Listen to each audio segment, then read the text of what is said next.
Praise the lord. Praise the lord. ಎಲ್ಲ ದೇವರ ಮಕ್ಕಳಿಗೆ ಪ್ರೇಸ್ ದ ಲಾರ್ಡ್. ಈ ದಿನ, ಈ ಸಬ್ಬತ್ ದಿನ ನಿಮ್ಮೆಲ್ಲರನ್ನು ಕಾಣುವುದಕ್ಕೂ, ಕರ್ತನ ನಾಮ ಮಹಿಮೆ ಪಡಿಸುವುದಕ್ಕೂ, ಆಯುಧಪಡಿಸಿರುವ ವಾಕ್ಯಗಳು ನಿಮ್ಮ ಮುಂದೆ ಇಡುವುದಕ್ಕೂ, ಧ್ಯಾನ ಮಾಡುವುದಕ್ಕೂ ಆಯುಧಪಟ್ಟು ನಿಮ್ಮ ಮುಂದೆ ಬಂದಿದ್ದೇನೆ. ಕರ್ತನ ನಾಮ ಮಹಿಮೆ ಹೊಂದಲಿ. ಪರಿಶುದ್ಧಾತ್ಮನನ್ನು ಸ್ವಾಗತ ಮಾಡೋಣವೇ? ಬನ್ನಿ, ಕರ್ತನ ನಾಮ ಮಹಿಮೆ ಪಡಿಸುತ್ತಾ ಆಮೇಲೆ ವಾಕ್ಯದ ಕಡೆಗೆ ಹೋಗೋಣ. ಪರಿಶುದ್ಧಾತ್ಮನನ್ನು ಸ್ವಾಗತ ಮಾಡಿರಿ. ಎಲ್ಲರೂ ಕಣ್ಣುಗಳನ್ನು ಮುಚ್ಚಿ, ಸತ್ಯವೇದ ವಾಕ್ಯಗಳನ್ನು ನಿಮ್ಮ ಕರಗಳಲ್ಲಿ ಹಿಡಿದುಕೊಂಡು ಕಣ್ಣುಗಳನ್ನು ಮುಚ್ಚಿಕೊಳ್ಳಿರಿ. 1 ನಿಮಿಷದಲ್ಲಿ ಆತನನ್ನು ಮಹಿಮೆ ಪಡಿಸಿರು. ಆತನ ನಾಮ ಮಹಿಮೆ ಪಡಿಸತಕ್ಕ ಹಾಗೆ ನಾವು ಆರಾಧನೆ ಮಾಡಬೇಕು. ಬನ್ನಿರಿ, ಆರಾಧನೆ ಮಾಡೋಣ.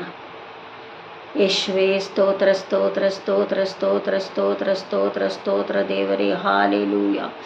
ಓರಬಾಲ ಶಬರಬರ ಬರಬರ ದೇವನೇ, ನಿನ್ನ ನಾಮ ಮಹಿಮೆ ಹೊಂದಲಿ.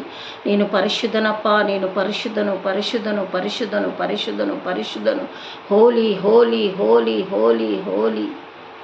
ಬಾ ಪವಿತ್ರಾತ್ಮನೇ,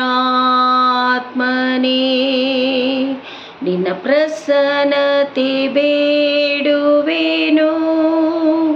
ಅಭಿಷೇಕದಿಂದ ನನ್ನನ್ನು ತುಂಬಿಸಿ ನೀ ಆಳ್ವಿಕೆ ಮಾಡು. ಜೀವ ಜಲ ನೀ ದಾಹನಿಗೂ ಬೂಕಿ ಆಲೋಚನಾ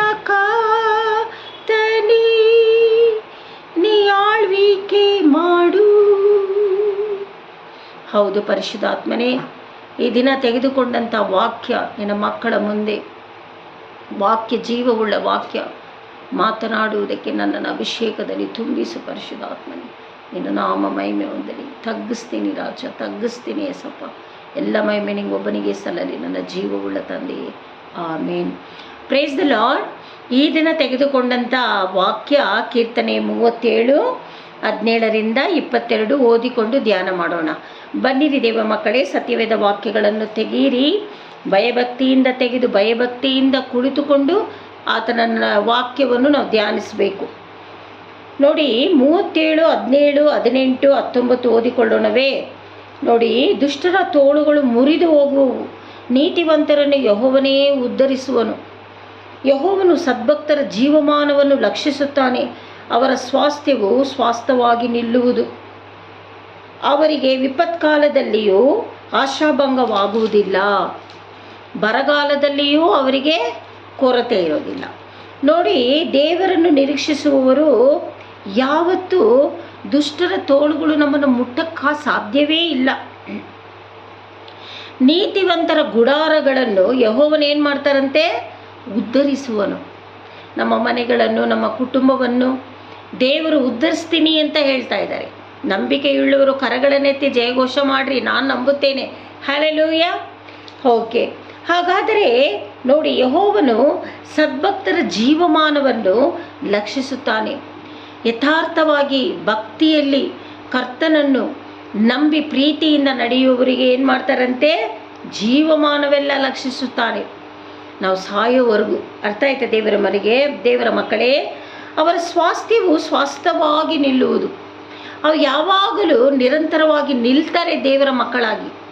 ಅವರಿಗೆ ವಿಪತ್ಕಾಲದಲ್ಲಿಯೂ ಆಶವಾಗುವುದಿಲ್ಲ. ಏನೇ ತೊಂದರೆಗಳು, ಏನೇ ಆಪತ್ತುಗಳು, ಏನೇ ಶೋಧನೆಗಳು ಬಂದರೂ ಅವರು ಬಿದ್ದೋಗೋದಿಲ್ಲ. ಹಲ್ಲೆಲೂಯ. ಬರಗಾಲದಲ್ಲಿಯೂ ಅವರಿಗೆ ಕೊರತೆ ಇರೋದಿಲ್ಲ. ಯಾವ ತೊಂದರೆಗಳು, ಊಟಕ್ಕೆ ಅಕ್ಕಿ ಬೇಳೆ ಏನಿಲ್ಲವೋ ಅವರಿಗೆ ತೊಂದರೆ ಆಗೋದಿಲ್ಲ. ಅದೇ 20, 21, 22 ಓದಿಕೊಳ್ಳೋಣವೋ? ದುಷ್ಟರು ನಾಶವಾಗಿ ಹೋಗುವರು, ಯೆಹೋವನ ವೈರಿಗಳು ಹುಲ್ಲುಗಾವಲುಗಳ ಸೊಗಸಿನಂತಿದ್ದು ಮಾಯವಾಗುವರು. ಅವರು ಹಬೆಯಂತೆ ತೋರಿ ಅಡಗಿ ಹೋಗುವರು. ದುಷ್ಟನು ಸಾಲ ಮಾಡಿಕೊಂಡು ತೀರಿಸಲಾರದೆ ಹೋಗುವನು, ನೀತಿವಂತನು ಪರೋಪಕಾರಿಯಾಗಿ ಧರ್ಮ ಕೊಡುವನು. ಯೆಹೋವನ ಆಶೀರ್ವಾದವು ಯಾರಿಗಿರುವುದೋ ಅವರು ದೇಶವನ್ನು ಅನುಭವಿಸುವರು. ಆತನ ಶಾಪವು ಯಾರಿಗಿರುವುದೋ ಅವರು ತೆಗೆದು ಹಾಕಲ್ಪಡುವರು. ಅರ್ಥ ಆಯ್ತಾ ದೇವರ ಮಕ್ಕಳೇ? ಇಲ್ಲಿ ನೋಡಿ, ದುಷ್ಟರು ನಾಶವಾಗಿ ಹೋಗ್ತಾರೆ. ಯಾಕಂದರೆ ದೇವರ ಮಾರ್ಗದಲ್ಲಿ ಅವರು ನಿಲ್ತಾ ಇಲ್ಲ, ಅದಕ್ಕೆ ನಾಶವಾಗಿ ಹೋಗ್ತಾರೆ. ಅವರು ಯಾವಾಗ ನೋಡಿ, ದೇವರ ಮಕ್ಕಳು ಯಾವಾಗಲೂ ಹುಲ್ಲುಗಾವಲಿನಲ್ಲಿ ಸೊಗಸಾಗಿ ಮಾಯವಾಗುವರು. ಯಾರು? ಯೆಹೋವನ ವೈರಿಗಳು. ಅರ್ಥ ಆಯ್ತಾ ದೇವರ ಮಕ್ಕಳೇ? ದುಷ್ಟನು ಸಾಲ ತೆಗೆದುಕೊಂಡರೆ ತೀರಿಸಲಾರ